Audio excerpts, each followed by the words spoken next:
Well, hello again, everybody, and welcome to week 3.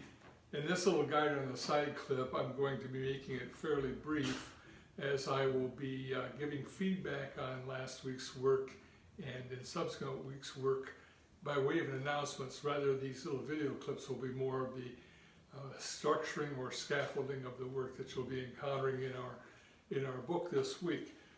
This week, we're going to be getting into a discussion of a theory of multiculturalism.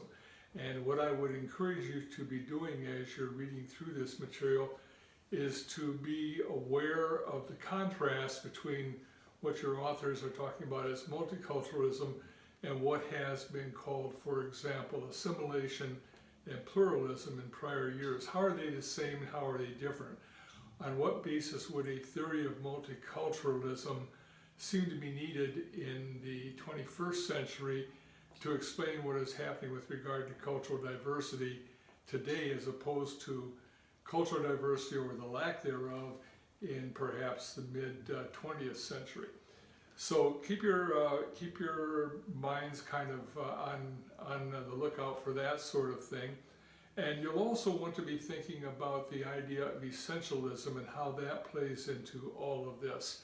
So being able to compare and contrast what essentialism says as opposed to multiculturalism. And then finally, you'll want to be sure to be thinking about the impact of globalization on all of this. What is it that is happening in today's world, or the world of recent years, that has naturally led to a call for a theory of multiculturalism?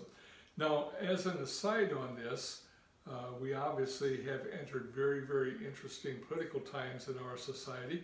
I would encourage you to do a little freewheeling in your thinking and consider what perhaps lies in store for us here in the United States with regard to multiculturalism as a theory, in light of what appears to be the philosophy of the new Trump administration and policies that are being put into place even as I speak. So those are some things to be thinking about. Hopefully they will guide you as you work your way through this chapter. And I think I've posed some intriguing questions for you for your writing assignment. I think at least one of them is going to require maybe a little bit more thought and creativity on your part than you might be used to devoting to an assignment of this nature. But nonetheless, I look forward to reading what you have to say, and until next time, I will bid you adieu. Bye-bye.